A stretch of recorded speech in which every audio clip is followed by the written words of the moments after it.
here today for the latest in flood information. I think most of y'all were here yesterday. What we're going to do, most of y'all have been told, once each panelist gets done, we're going to have a Q&A. If you need to bring them back up, ask questions from there, that's perfectly fine. We'll do it that way. We'll go ahead and start with Max Dunlap, Director of the Office of Emergency Management. Afternoon, everyone. My name is Max Dunlap. I'm the Director of Emergency Management. So I just want to give a quick, real high view of operations. We have a few more speakers that can give more detail of their individual operations. So first, it is an ongoing situation around Lawrence Lake area. We are working diligently with our partners at Excel to ensure that we are getting power back on as quickly and as safely, most importantly, as safely as possible. So we continue to work with them. We have established strike teams with Excel, as well as our city building safety, have combined strike teams to ensure that they're going around that area and preparing or getting power back on to all the individuals necessary as safely as possible and as efficiently as possible. I also want to point out that at the incident site, we have our animal control officers working extremely close with first responders there, going into the affected areas to ensure that if someone is being retrieved and assisted out of the area, that they can bring their pets. I will tell you, the majority of these calls that the city is getting for help within the animal control community are for pets, these lost pets or retrievals or anything like that. So I want to ensure that they are recognized for their hard and diligent work that they are doing with law enforcement and fire there on scene to ensure that anyone who's being assisted out of the area can bring and will bring their pet safely. On that note, within the shelter is still open. It is a 24/7 operation. If you need help or a place to stay during this, you've been affected by it, you can go to the shelter 24/7 and be accepted at the shelter. They are still taking pets. The animal management and welfare department is offering vaccinations and microchipping for these animals at the shelter. Microchipping is great in case they were to ever be lost again. It is your contact attached to that microchip so they know whose pet it is and can contact you. Currently, the animal management shelter, is at about 357 animals at that shelter, and that is the normal shelter on Ross. They have 187 kennels. So we are dealing with a huge influx of these animals coming in. So continually, I applaud our animal management, our animal control officers that are working to ensure that these pets come with these folks being displaced. I'll briefly touch on some donations. So any donations via clothing can be given to the Women's Center for any clothing or household goods. Monetary donations, please go to the Amarillo Area Foundation is the foundation that is accepting any monetary donations for this incident.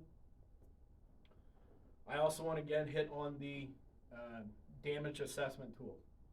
Again, that email is, that website is damages@amarillo.gov for any business damages. I know we have a lot of businesses that have been affected. That website for damages to businesses, damages@amarillo.gov. The individual damage assessment is also still being needed. Any individual who has suffered damage or loss due to this incident, please report that damage. And again, the city will continue to put that out on our social media and website on that link to that ISTAT form. At this time, I will hand it over to Chief Birkenfeld with Amarillo Police Department. Thank you. Thank you, Max. The police department continues to support the operation by joint command with the fire department, so we're coordinating our operations very well. We're also supporting security at the shelter to make sure everything goes smooth there. We continue to have officers both inside the area that's affected and outside the perimeter of the areas that are affected, doing patrols, making sure that if people are nearby, they belong there. We don't want trespassing. We don't want people driving around barriers. So we're continuing to work on that. It does look like we have a pretty good level of cooperation, and we appreciate the public for that.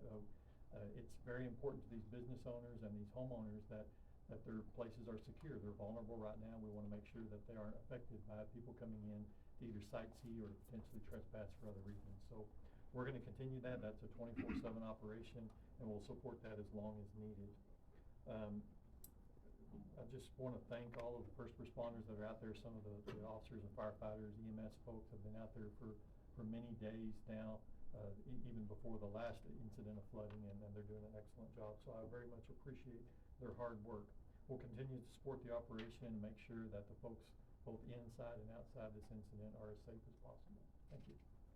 I'm going to hand it off to our Fire Chief, Jason Mays. Good afternoon. Before we get started, I want to say thank you to a couple of assisting agencies. And the trouble anytime you do this is you always leave somebody off, so I'm sorry in advance for anybody that leave off the list.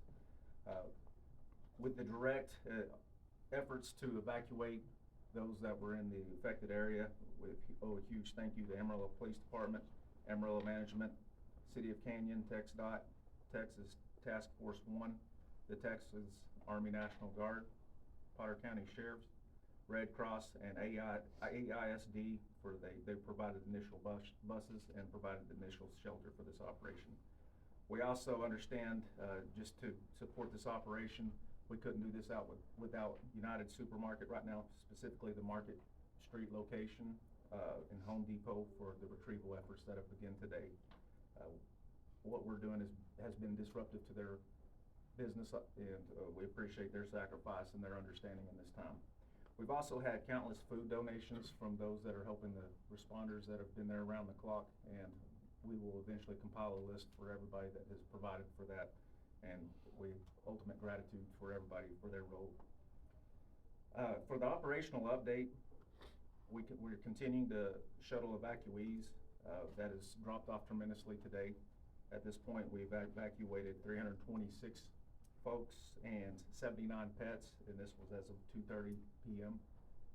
Our retrieval efforts, and essentially that's been where we've combined efforts with APD to go into these areas, and as well as animal management to go retrieve any pets that have been left behind. And when we say vital necessities, we're talking medicines, car keys, wallets, purses, and pets. We really want to restrict it to those items. Those efforts took place today from 9 o'clock this morning to 3 p.m.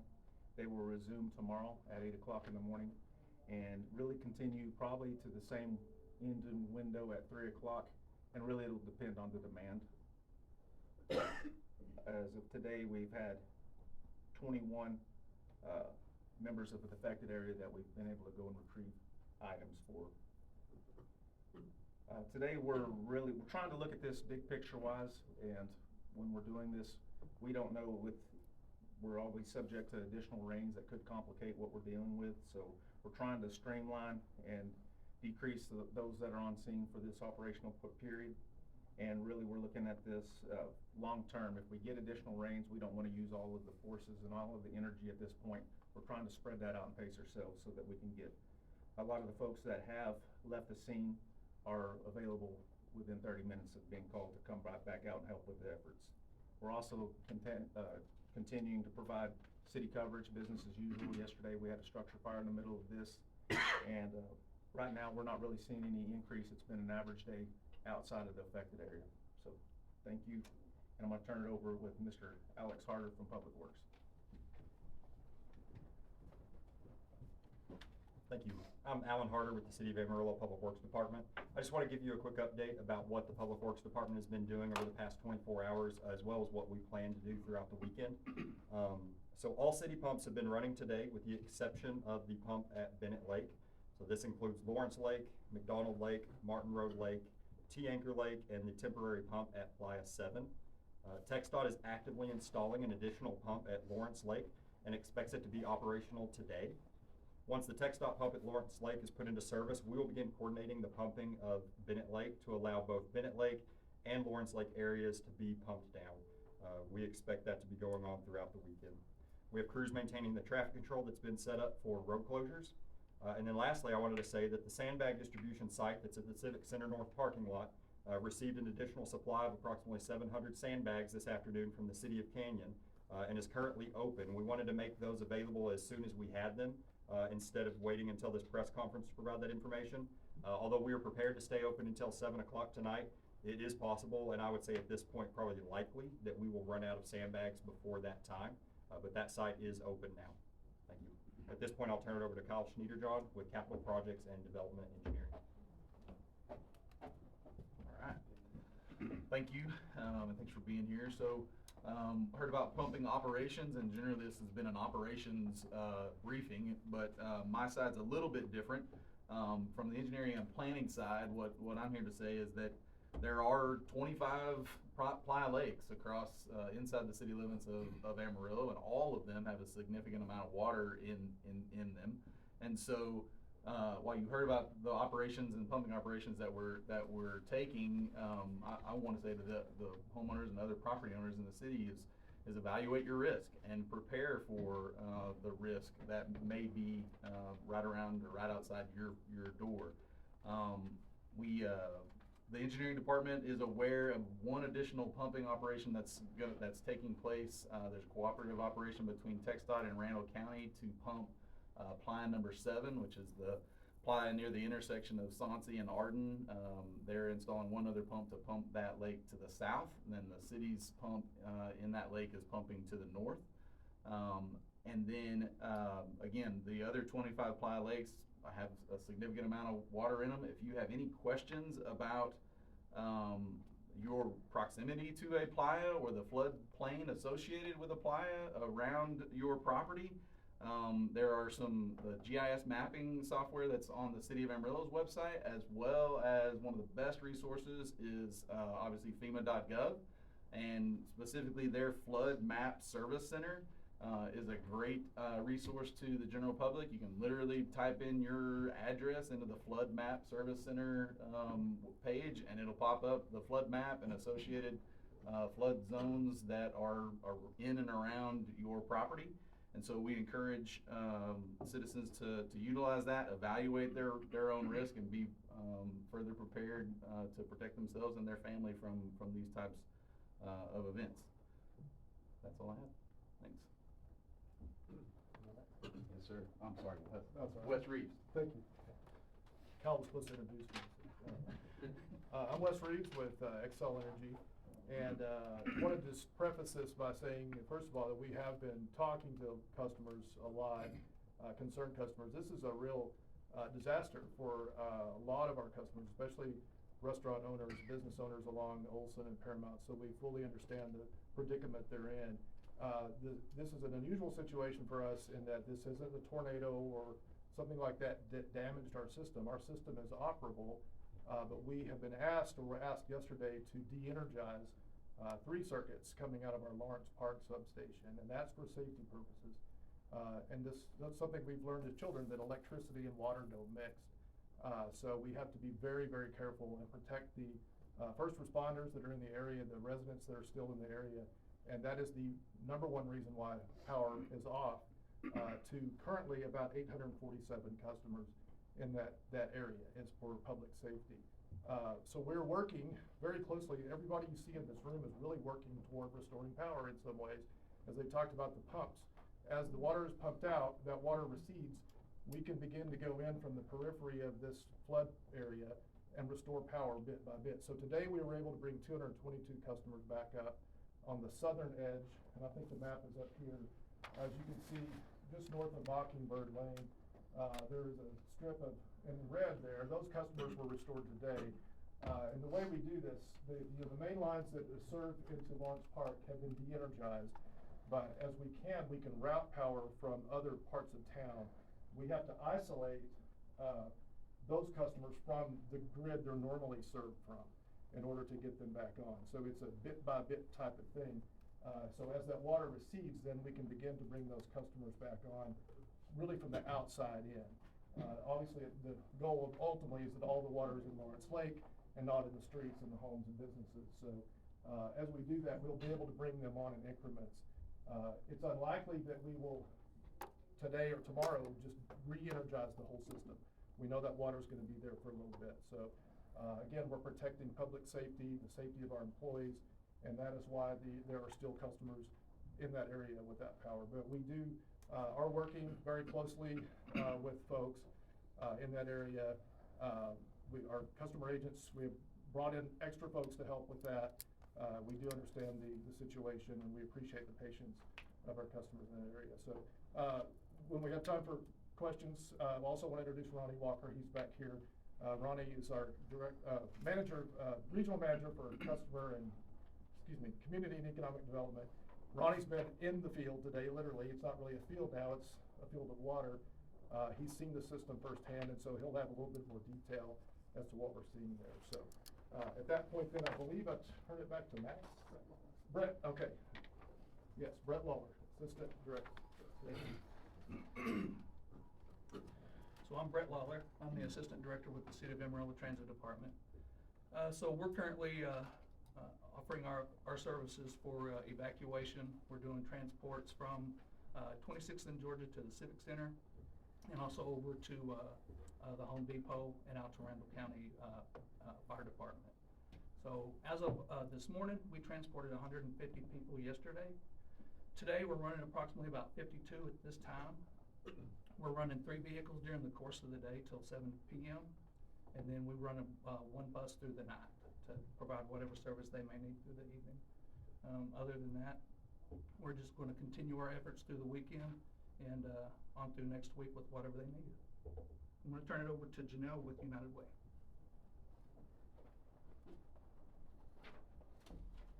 Hello, I'm Janelle Menahem with the United Way, but I am also the Texas Panhandle BOAD Chair.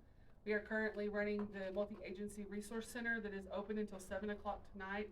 That does include the call center that is currently open, and that number is 806-378-6591. At that place, until 7 o'clock tonight, we are distributing disaster cleanup kits. We're distributing emergency food, as well as any baby needs for anyone under the age of 36 months. They also have the water department there to teach you how to test your water, as well as immunizations and other resources. But the most essential part of this is they are doing assessments to help us determine what the needs are going to be and are at this immediate time. We're taking care of immediate needs. So with that being said, the assessments will be giving us an idea of the things that are going to be needed as we start long-term recovery. We have different crews that are ready to come in and help clean up with the city, as well as the homes once we're able to get back into them, and assessments will need to be conducted on that in order for you to get that resource as well, and us to get that information to you. We do ask that you do fill out the ISTAT, and that website is going to be at damage.tdem.texas.gov, or as Max said for businesses, damages@amarillo.gov. That's going to give us a better idea, if you have not already done that, as to what the needs are and what we are going to need to be preparing for as in the coming weeks as we start rebuilding. We also have the sandbag distribution, which we are getting many calls for. That is good, again, at the north of the Civic Center. Please go and get what you need as you need it, as supplies last. Right now, we have received over 50 families at the Multi-Agency Resource Center at the fire department. 90 families were checked in as of yesterday, and at 1 o'clock we had 50 families that have checked in, and another busload had just arrived. So we are getting everyone assessed. If you do not make it to the Multi-Agency Resource Center today before 7 o'clock, or call our number so that we can do the assessments with you over the phone, we do ask that you go check in at the shelter so that they can continue to do the assessments to allow us to continue to know what the needs are. After we close everything down at 7 o'clock tonight, we are going to ask that you call 211. That's the local United Way helpline, and 211 access. You're going to choose option 1 for local information and referral. As the resources are added, They will be put in there. We just ask that you let the specialist that you speak with, let them know you're part of the Panhandle flooding disaster, and that will initiate where they need to go for your resources. Right now, the immediate needs are in there. We are continuing to add as we get them and we put them in order. This does take time. This being 36 hours out after the last big rain, we're getting things in place, and we anticipate everything to be going by the end of next week. That is our hope. But just continue to call 211 and choose option 1 after we close down after 7 o'clock tonight. We also will assess the needs of what is going to be needed and may open up a multi-agency resource center towards the end of next week, depending on what the needs are. But in the meantime, 211 will have all that information. It is open 24/7. You can also go to 211texas.org and chat with someone online 24/7 as well. We have 65 families in the shelter at this point, and they are continuing to see everyone. And again, if you would like to do donations, the Downtown Women's Center at 10th and Adams is processing those for us.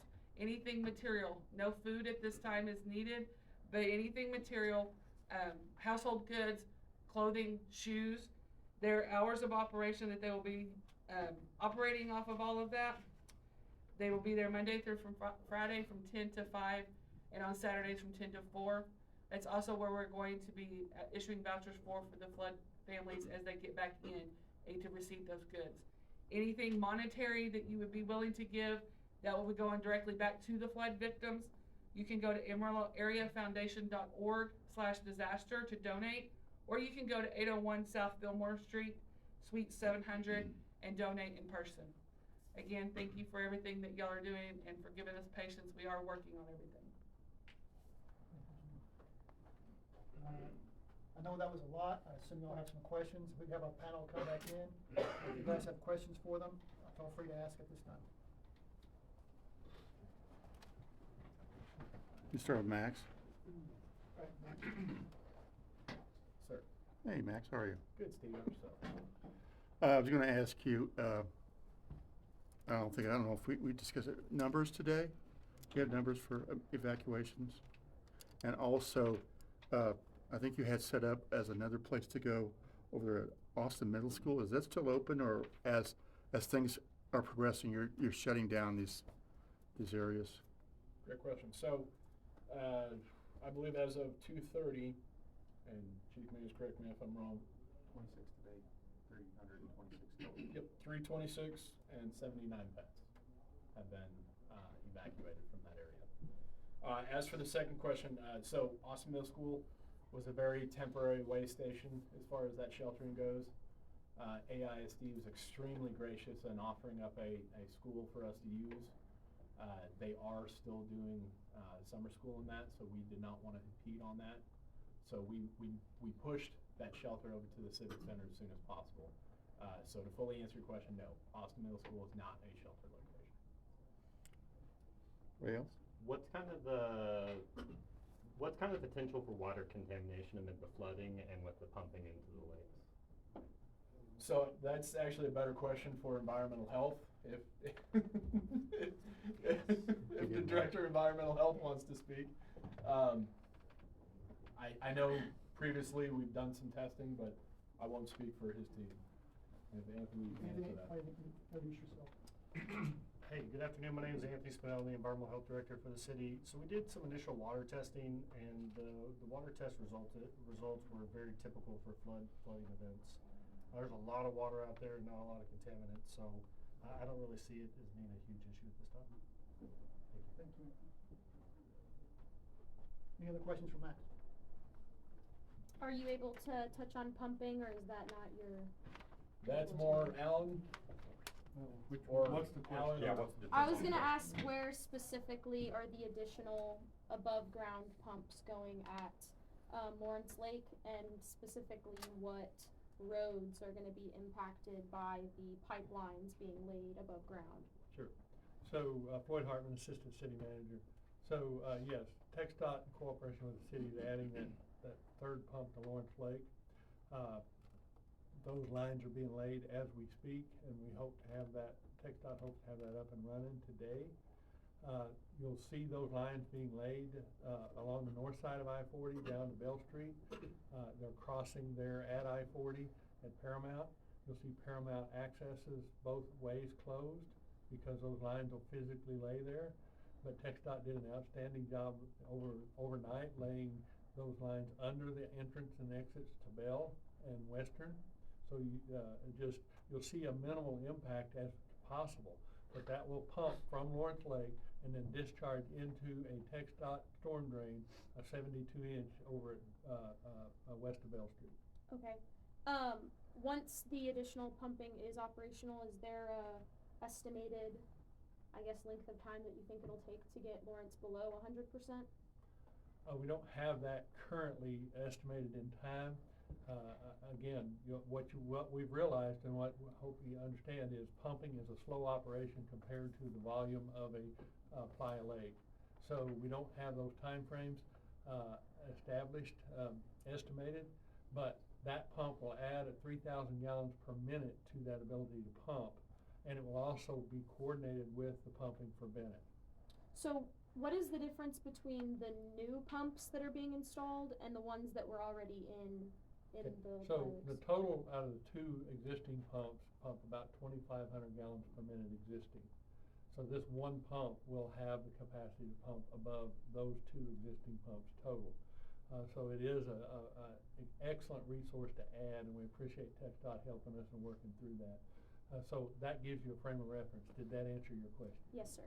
Is both the stormwater from Lawrence and Bennett going to the same location, like being Yes. pumped out to the same? The current situation for Bennett is that it pumps directly to Lawrence, and then it's pumped into that lake, and then it's pumped out of the lake by those existing pumps.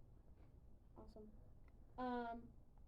What other area lakes will be pumped, and if so, how, when, where? Okay, all pumps are gonna run as much as possible out of the 5 permanent pumps.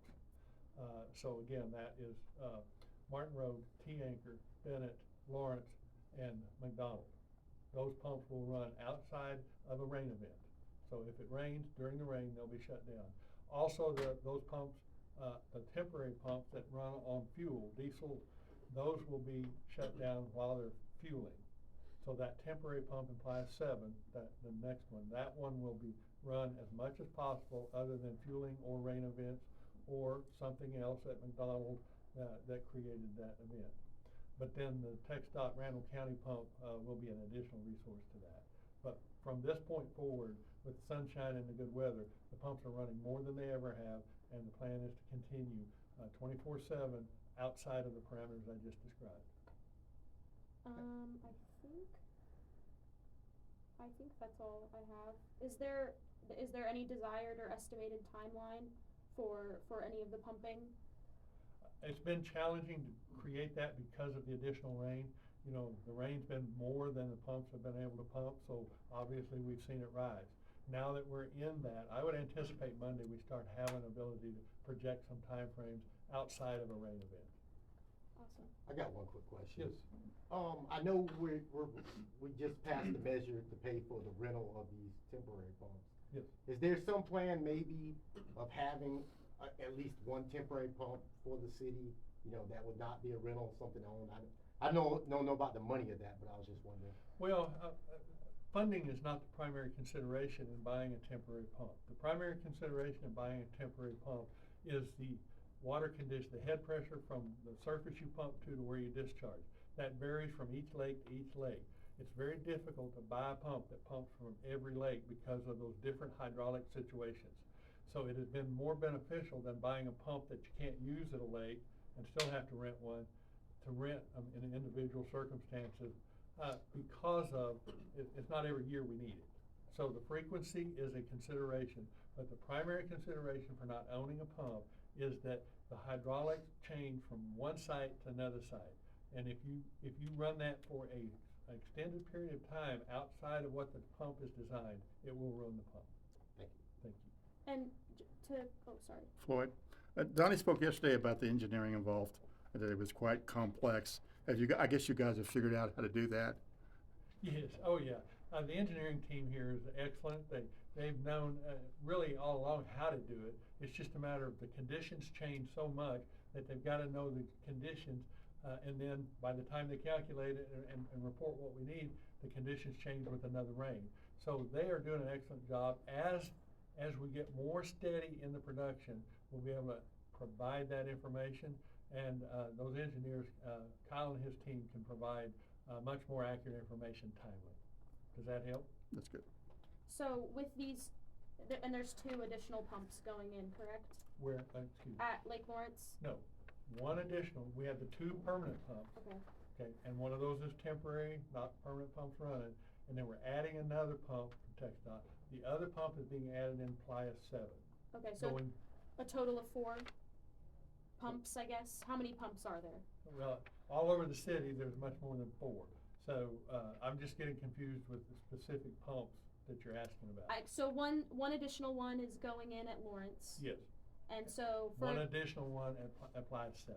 Okay, and so how many, I guess, are you able to give me a number on how many, I guess, pumps are working on all this? I mean, There would be a total of 8.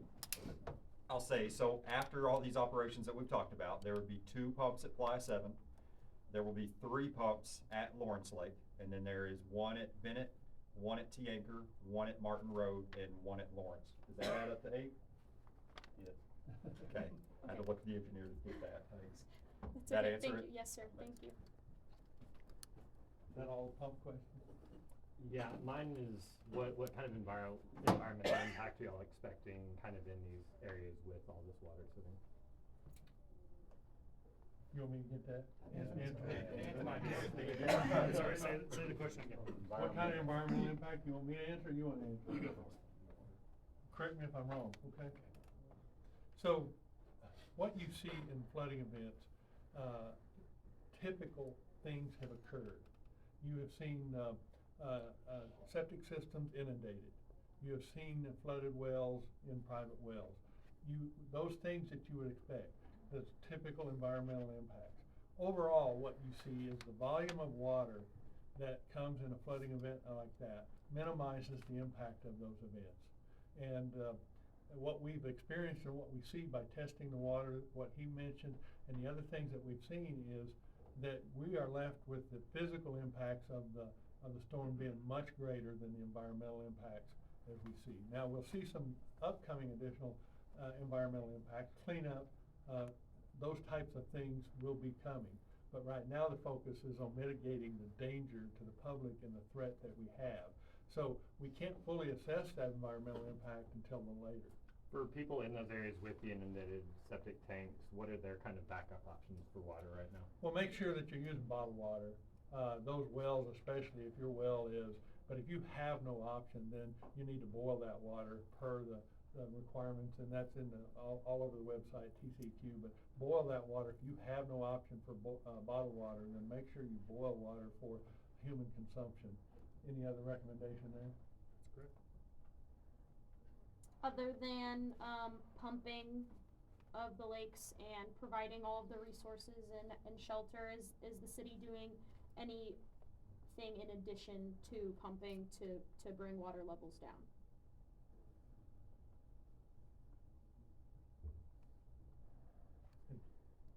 I would have to say that the sandbagging operation is the most important piece in providing that for individuals to provide protection. Outside of pumping and evaporation, there's not and percolation, there's not a whole lot, and those 2 are natural. So the city isn't in charge of those 2 natural processes. So we're doing the best we can with the resources we have, but getting rid of water is a pumping operation. Yes, sir. Thank you. Any other questions for Floyd? Any other questions for a member of the panel? I want Wes. Wes, you It may be for your man here, but I'll ask you. What kind of hazards are involved here? Especially when you turn the power back on, you have a lot of stuff inundated with water, especially like electrical, whatever people have left on. What is the process of going through that? And, what kind of hazards do you guys have turning these things back on? I think it'd be better to talk about the inspection process, right? Yeah. Because that's probably where we're getting at. kind of let you. Yeah, and we'll work with the city, as the water subsides in that area, we'll work with the city inspectors, electrical inspectors. Let me have your name again. I'm Ronnie Walker, with XL Energy. Okay, thanks. So, go ahead and start over this So one. we'll work with electrical inspectors with the city and determine if it's safe when the water starts subsiding. And we'll just start energizing those circuits as we see fit, us in the city. It's more of a safety reason than anything. Because like Wes said earlier, electricity and water just does not mix. Is it difficult in an area where you have so much businesses just around the affected area to kind of cherry pick what gets turned on and what stays off? Yeah, it is. In a situation like that, you just don't know until I drove it out with the emergency team earlier in a big vehicle. And it's eye-opening. Pictures doesn't do it justice until you drive it out and see it. There's about 4 or 5 foot of water throughout that area. And so as far as putting businesses back on, you can't just cherry pick one's dry here, one's wet over here. The water hasn't subsided, really. And the water has to be out of those businesses and homes before we can energize them. For those people in those flooded areas that still haven't left yet for some reason, is there things they can do to safe their house so when the power comes back on, it won't cause a problem? You know, it's just, I know that there's a bunch of carpet places and all that'll come in and take care of your carpet, dry it out and stuff, but, all I can say is if it's wet and you're plugging things in, it's not safe. It's really not safe. If you're standing in water and you're plugging things in, it's not a. Yeah, for not sure, a safe unplug deal. what you've got and turn off everything. So Definitely. that would definitely help. But, Yeah. it's interesting, and I'll just say this real fast, because, the way the system is, you have an individual house or business, they have a service line, they're connected to a transformer. That transformer is gonna serve anywhere from 4 or 10, depending on the type of business. And then these transformers feed in, they've taken their power, usually from a tap off of a main feeder, right? So, it kind of branches out from there. So that's what we're having to do here, is sort of reverse it in some ways, where we don't have the main line serving these customers we've been trying to get on. So we're having to isolate them from the system, and then bring something in from another direction. And that's more of a piecemeal type of restoration. The ideal thing is you close the breakers back up at the substation and the whole line comes on at one time. And we'd love to see that happen, but that water has to recede to the point where there's not a danger for those main lines to be energized. So I guess one of the big takeaways here would be for anybody who doesn't have power and they're getting back in their homes is patience, right? Exactly, patience. There's gonna be, especially if you've got water on your property, there's gonna have to be someone come by and see what's happening before we can even begin. No, we're not gonna energize it unless it's safe. Yeah. So, I hope that handles that. Anything else for over here? I have a question. How has been dealing with this very unusual event been like for you out in the field? It's, I've been through all the FEMA training a couple of weeks ago, so it was perfect. The incident command center and all that, was what we trained on, and we do go, Wes even trains on it too. So we do know that. What we done at first is, we worked with the incident command center, and we got together and they, flew, drones through that area. And so they had it mapped out, and we worked with them, and they basically made the decision on where the area is that needs to be de-energized. And then we, our people isolated, and we turned that area off, basically. Have you been personally dealing with the customers? We have been. On this? And, it's just one of those things. I know people are upset, and people get upset when they don't have lights, and, it's just the thing. It's a tough deal, it really is, but it's gonna be a slow process getting all the customers back on. It's hard to tell people who want to say, when are my lights coming back on, and I can't say that. I can talk to you about the process, here's what we're doing, but we don't know, we can't give you an estimated time of when everything's going to be restored. We just know what needs to happen before that. Let's do one more and then we'll let these folks get back to work. Anybody else? Chief Bergfeld. Sure. Hi, Chief, how are you? Doing good. I was just gonna ask you if you've had any problems with Lucky Lou's or people in there who shouldn't be in there. The problems have gone down. We still have some folks with, some issues with folks driving through that shouldn't be in the area. But that's gotten a lot better, especially over the last 24 hours as we've gotten more barricades out there. We've put a lot more officers out there, and we just appreciate the public's cooperation in that because it makes a difference when we're not causing more damage. And we have had some residents tell us that as vehicles drive through, the waves caused by the vehicles are causing additional problems. And we're cognizant of that with our emergency vehicles as well. So we're trying not to drive through there ourselves as much as we can with the big trucks, but certainly it's an issue if somebody's there that shouldn't be there. So we're going to continue to monitor that. And is this taxing your regular police work, or do you have enough men out there? We have enough, but it is taxing. We're working on schedules as we speak to staff the weekend.